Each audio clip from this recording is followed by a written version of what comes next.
we have new versions of the standard, ISO 9001 2015 and ISO 14001 2015. And so I think this is important because these are documents that are used in Kenya quite widely, especially ISO 9001, and the fact that they have been revised and we have new versions of the standards is an important milestone for us as Kenya, as the Kenya Bureau of Standards, and for the ISO community as a whole. And therefore we are celebrating the publishing of an important ISO standard. The actual documents, ISO 14001 will be available today, and ISO 9001, even though it is published on 15th of September, will be available on 23rd. So we will have the documents in circulation from 23rd. But as I said earlier, the International Accreditation Forum has given us, as a community, 3 years to transit to the new document, which means that the new standard, the 2015 standard and the 2008 standard will coexist for the next 3 years.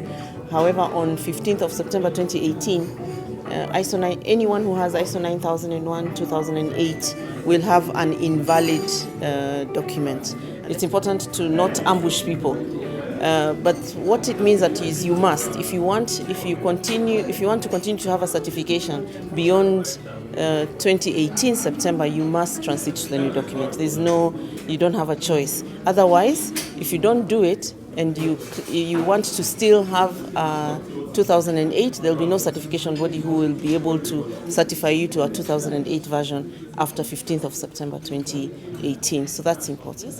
But what we are doing is we have already prepared our auditors and our training body to train on the new standard and to certify to the new standard, which means we are ready.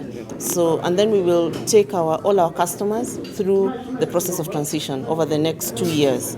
The reason we say 2 years is because we do not expect that beyond 2017 September we will want to certify to the old standard. It will be very difficult for us to now go back to auditing against 9001 2008. Standards are revised to keep up with trends. As new technology comes into play, then standards people would want to keep up with new technology, new trends, new information that comes up in the field of conformity assessment. Now, our experience with the old standards, one of the things that is new in ISO 9001, for instance, is risk-based.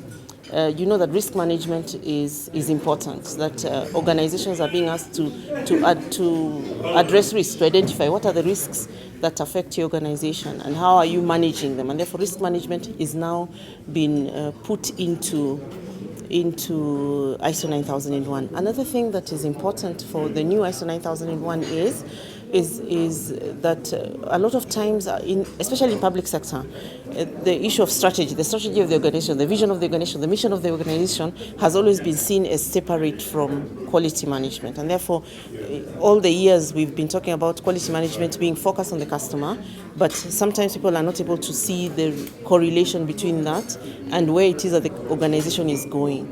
And what ISO 9001 has done now, apart from addressing risk, we have the role of interested parties and the strategy and the vision of the organization has been incorporated into the document. And therefore, as you're implementing ISO 9001, you will find that you will be asked, where is it that the organization is going? How do we make sure that our quality management system is in tandem with where it is the organization is going? Which means, therefore, that the quality management system will help you to achieve your organizational vision and goals.